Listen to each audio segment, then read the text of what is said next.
this particular video, I will explain reversionary right. Actually, when you look at the return of Hong Kong, that is reversionary right, meaning before 1997, Hong Kong was leased to Great Britain, and by 1st July 1997, China then exercised the reversionary right. So that's the biggest example of reversionary rights. But now we want to look at smaller situations involving real estate owners. So now the reversionary right is closely related to tenancies and long leases.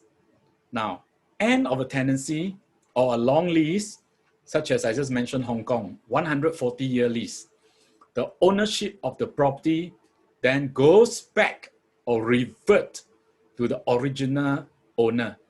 Now, the original owner may be a freeholder. Now, in the case of a tenancy, you can be a leasehold owner. So you rent out 3 years. After 3 years, you take it back. So when you take it back, that is called reversion. Reversion.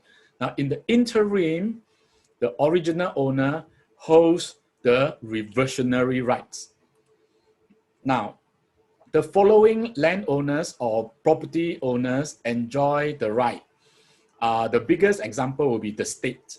That's why I start this video by talking about Hong Kong, because it's involved England and China. So at the state level.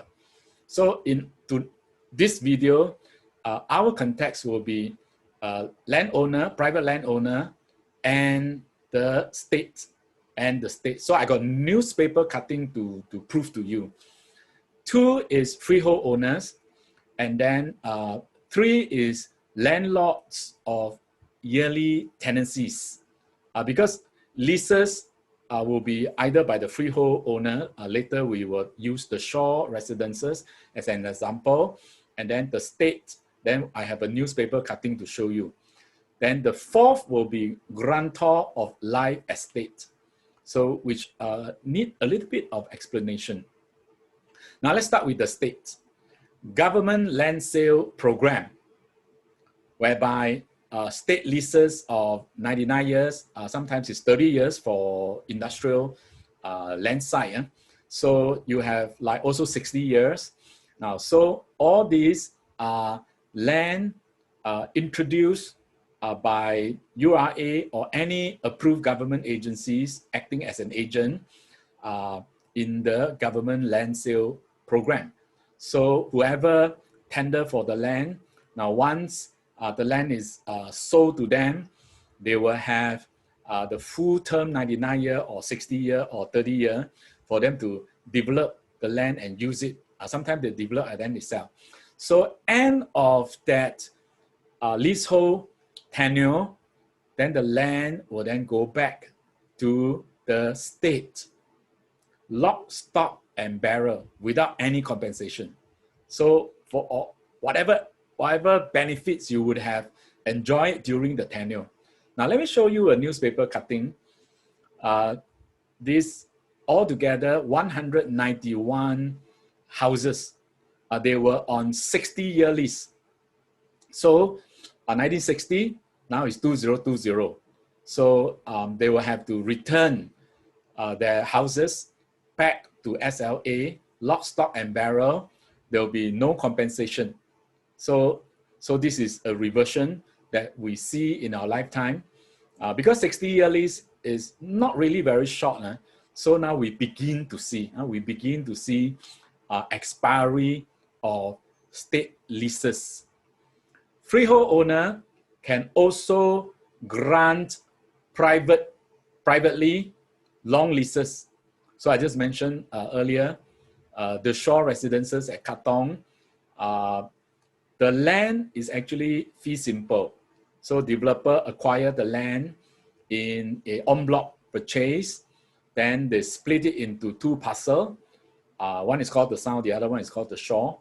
So do they sell freehold? No. They actually grant a 103-year lease. So when the building is completed, when the house owner took the key to the condo, just nice, 99 years, 99 years leasehold. So meaning, let's say there's no en bloc, which is unlikely because about 50 over years, I think the original developer will say, come, sell back to me, and then they will take it back, and then they will redevelop all over again. Okay, but let's, for argument's sake, let's say there's no en bloc. Everybody lives there for 99 years. So end of 99 years, now the land will then go back to the freehold owners. In this case, of course, the developer who also owned the land. Now you have 30-year lease, such as this is also private lease. Ministry of National Development actually leased the entire office component in GEM, Jurong East Mall, for 30 years. So this is privately done. Now, end of the lease, then the rights, the property rights, the land rights, all will then go back to the original landowner. Now, in this case, of course, GEM is also a 99-year leasehold. So privately, you can arrange this way because it's just leases only, leases. Now, landlords of yearly tenancies, 1 year, 2 year, 3 year, of course, you can be up to 7 years. So 7 years will be the longest tenancy. So there are people who ask me, what about 5 plus 5 is 10 already? I said, no. 5 plus 5 is still a 5-year lease. The plus 5 is an option for you to renew the lease for another term of 5 years, because you may not, the tenant may not want to exercise it. So end of tenancy, whether it's a 7-year tenancy or 5-year tenancy, or whether 3-year tenancy, the property rights then revert to the landlord. Now, landlord can be holding a freehold interest, can be holding leasehold interest. It doesn't matter because this is tenancy.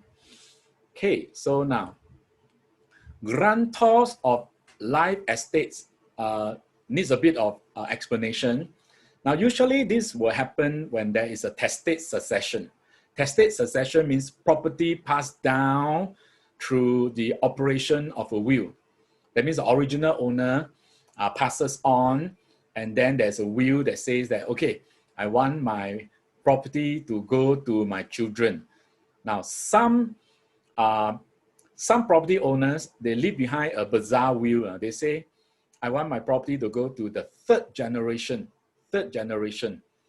And then I want the third generation to grant the second generation a live estate. That means the grandfather may be thinking that then I don't shortchange the second generation. You get to enjoy my property for your lifetime. And after you die, then the rights, the freehold rights, then go to the next generation, and that's it. And that's it. So in this case, you have a live estate with reversionary interest. Now, in some other videos, I talk about live estate with remainder. That means you get passed down. But there are families, they don't believe in this, because sometimes when you pass down the property to the second generation, and then you just grant the live estate, and then you expect the second generation to pass down to the third generation and fourth generation and all that, then you jolly well be very rich. That means your wealth will never be depleted. Because sometimes when the property is passed down to the second generation, then the second generation don't do well already. Then they can't maintain the property. Then third generation also don't do well. They can't maintain the property. And then the property will be in ruin. Then instead of a fortune, it becomes a curse. Now, so that's why some of the landowners, they are more progressive in thinking. They say, okay, never mind. I'll be very happy if the property is passed to the third generation, and then I want the third generation to grant a live estate to the second generation. Now, let me read out these slides for you. The beneficiary of a freehold right instructed, received the instruction in the will to grant live estate to the older relative, whether it's your uncle or auntie. So the right will revert back to the freeholder when the older beneficiary dies. So let me give you a bit of illustration. Say, for example, grandfather passed away in year 2000. Now, instead of passing the property directly to the son, now he said, no, let me pass to the third generation. So you see, the boy here, now he has the freehold interest. But what is the instruction of the will?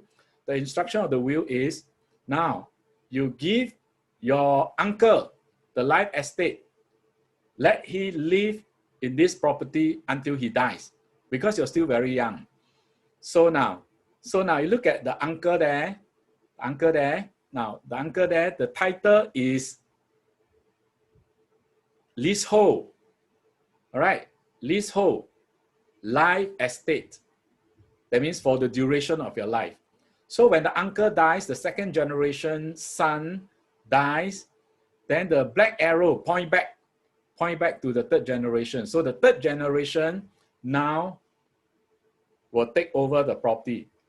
Now, so while the uncle enjoy the full possession of the property, now the third generation, their name is still in the title, in the front page. This is proprietor. Then the uncle's name is at the last page, called lessee.